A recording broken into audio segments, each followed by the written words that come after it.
Assalamualaikum warahmatullahi wabarakatuh. Yang terhormat kepada Bapak Ondi selaku dosen pengempu mata kuliah Teori Komunikasi.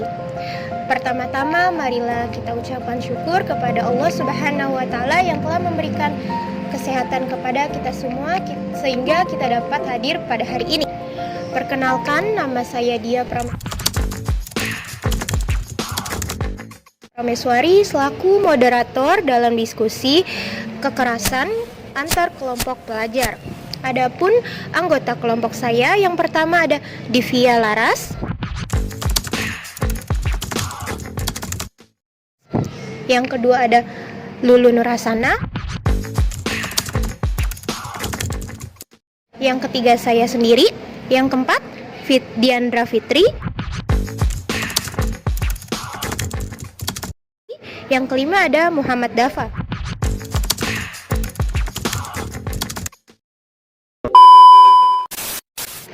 Selanjutnya, untuk bagian pertama ada pengertian tentang kekerasan antar kelompok pelajar yang akan dibawakan teman saya, yaitu Divia Laras.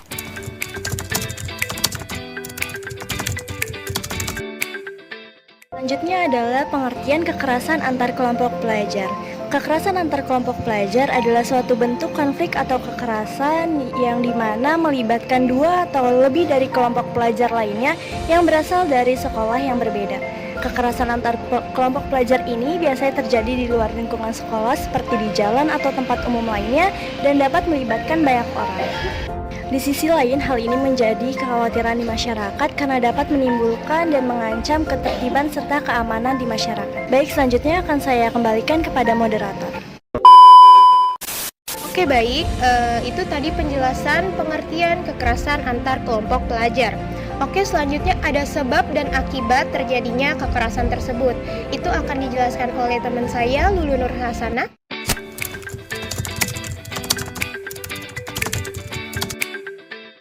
Sebab kekerasan antar kelompok pelajar.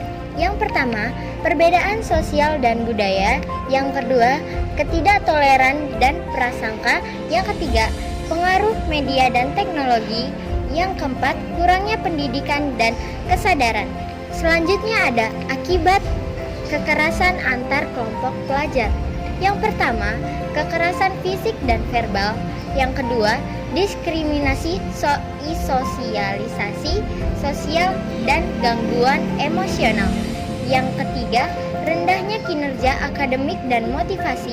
Yang keempat, depresi, kecemasan, dan trauma psikologis. Selanjutnya, pendekatan yang dilakukan untuk kekerasan antar kelompok pelajar. Yang pertama, pendidikan tentang keragaman, toleransi, dan saling menghormati. Yang kedua, penguatan nilai-nilai sosial positif. Yang ketiga, pembangunan keterampilan sosial. Selanjutnya akan saya kembalikan kepada moderator. Oke, baik, begitu penjelasan dari teman kita sebab akibat kekerasan antar kelompok pelajar. Oke, selanjutnya ada teori-teori komunikasi massa.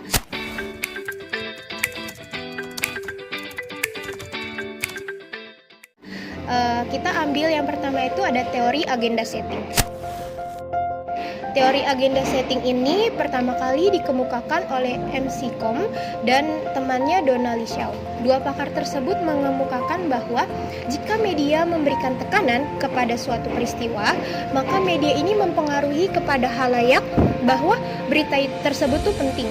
Jadi pada teori agenda setting ini menggambarkan dan menceritakan kepada halayak bahwa berita itu tuh penting gitu, dengan cara seperti membuat isu-isu. Jadi halayak yang menonton itu dapat terpengaruh dan menganggap berita yang media keluarkan itu penting. Oke, teori yang kedua itu kita ambil teori jarum hipodermik. Teori jarum hipodermik ini menjelaskan bahwa media massa mempunyai kekuatan yang sangat besar dan sangat berpengaruh kepada halayak banyak. Karena halayak itu bersifat pasif dan tidak tahu apa-apa. Contohnya ketika media mengeluarkan suatu berita kepada halayak yang tidak tahu apa-apa, maka halayak itu akan menelan berita tersebut mentah-mentah.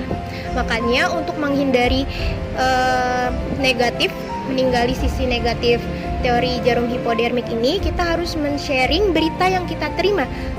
Men-sharing berita yang kita terima sebelum kita men-sharing atau menyebarluaskan kepada halayak banyak. Seperti itu.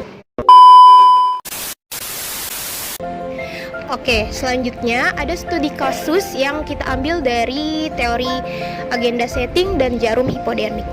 Untuk studi kasus, saya persilahkan teman saya Fitri.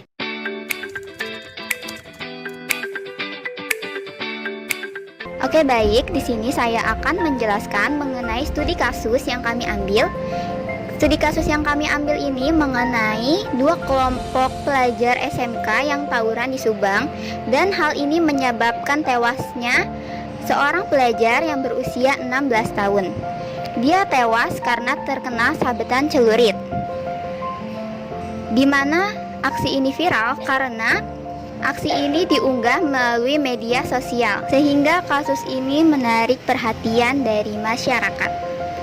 Korban yang meninggal itu bernama Malik Iqbal Nabil Malik Al-Muhaimin, pemuda berusia 16 tahun asal Subang. Hingga saat ini, kasus tawuran masih ditangani oleh Reskrim Polres Subang. Namun, sampai saat ini belum ada keterangan lebih lanjut dari Polres. Lantas, bagaimana teori agenda setting mempengaruhi studi kasus tersebut?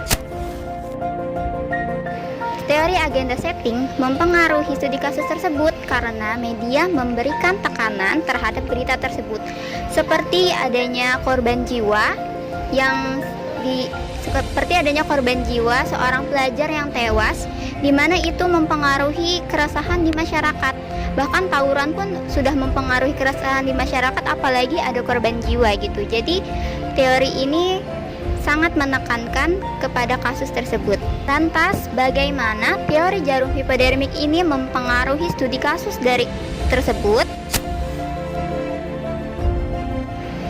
Karena media banyak memberitakan mengenai hal-hal mengenai tawuran ini, dan masyarakat pun tidak tahu apa-apa mengenai kasus ini, jadinya masyarakat pun percaya terhadap media gitu, dan mereka belum mencari tahu kebenarannya seperti apa. Jadi masyarakat dianggap pasif terhadap berita tersebut karena mereka tidak mencari tahu lebih lanjut bagaimana kebenaran dari berita ini. Untuk menghindari hal-hal negatif dari berita-berita hoaks gitu, masyarakat seharusnya mencari tahu lebih lanjut mengenai kebenaran dari berita ini. Baik, saya kembalikan ke moderator.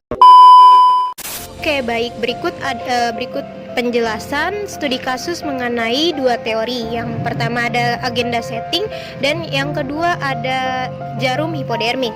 Oke, selanjutnya ada kesimpulan dan saran dari teman kita Muhammad Dafa. Muhammad Dafa, dipersilakan. Oke, selanjutnya di sini saya akan menjelaskan kesimpulan dari